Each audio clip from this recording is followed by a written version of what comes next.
Tonight on News 3 at 11, local businesses preparing for one of Savannah's busiest weekends. Why some say the extra visitors are coming at the right time, plus the changes city leaders are proposing.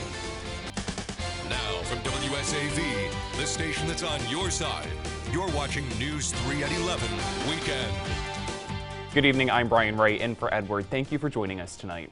Let's take a look at our city from the Savannah cam. Another chilly weekend is hopefully now behind us. Let's get right to Storm Team 3 meteorologist Scott Roberts with a look at your forecast first. Scott, please tell me it's going to warm up a bit this week. Yeah, it is. We are going to be back into spring-like temperatures. A boil water advisory for Palmetto Bluff is now lifted. This afternoon, the Beaufort Jasper Water and Sewer Authority and DHEC said the latest water sample tests show the water is free from bacteria and safe for human consumption. On Thursday, officials issued an advisory to boil water used for drinking or cooking due to low pressure after a water line break. Officials suggest residents run bathtubs and faucets for 10 minutes or until the water is clear.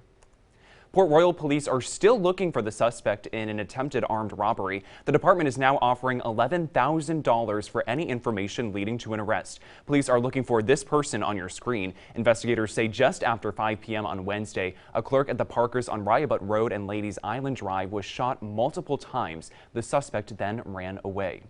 If you have any information about this crime or the suspect, you're asked to call Port Royal Police at 843-986-2220. Police in Hinesville are also looking for a suspect in an attempted armed robbery at a gas station there. Police say a man entered this Sunoco on West Oglethorpe Highway around 1:30 Friday afternoon. We're told he went behind the counter, pulled out a gun, and fired 2 shots. He then stole money from the back room and ran away from the store on foot. We're told no one was hurt. If you have any information, you're asked to call Hinesville Police. Developing now, police are looking into a shooting in the Carver Heights area. Savannah police say officers responded to the 1100 block of Darwin Street yesterday afternoon in reference to a shooting and single vehicle crash into the canal. Police say they found a man with a non-life-threatening gunshot wound to his hand. He was transported to the hospital. According to police, they did not locate the occupants of the vehicle. An investigation is ongoing. To our south, an investigation is underway in the death of 2 Florida deputies. The Hillsborough County deputies' bodies were discovered last night at a vacation rental home in St. Augustine. Authorities say fellow deputies on vacation with the 2 overheard arguing in a bedroom just before the sound of gunshots. Both were discovered with fatal gunshot wounds. The preliminary investigation shows the gunshot wound to one of the deputies appears to be self-inflicted and that he was the sole shooter. That deputy worked as a detective within the Criminal Investigations Division. Officials say the motive is still under investigation. Now to new developments in the Murdaugh saga. The former CEO of Palmetto State Bank says he is helping authorities in the investigation into Alec Murdaugh. According to published reports, Russell Lafitte's lawyers say he has been cooperating with authorities since the outset of the investigation and will continue cooperating. On January 7th, Lafitte was fired as CEO of the bank after it was discovered that he was not just connected to Murdaugh, but was the personal bank representative for several of his alleged victims. Lafitte is not facing any criminal charges yet.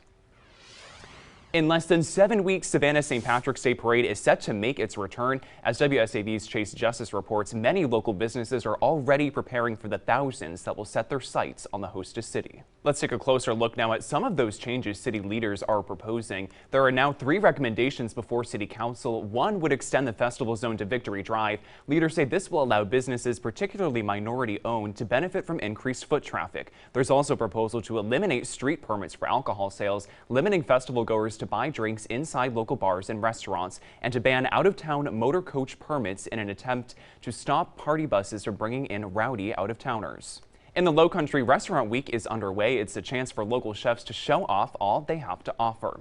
70 different restaurants in Bluffton and Hilton Head are taking part in Restaurant Week, which officially kicked off yesterday. There are fixed price menus as low as $20, and you can expect both new and signature dishes ready to eat. While obviously it's a good week for diners, it's also important for restaurants that are still trying to bounce back after pandemic shutdowns. Still ahead on News 3 at 11, how far would you go to help someone you love? Well, a Georgia family is going great lengths to help find their lost dog. Their story's coming up right after this.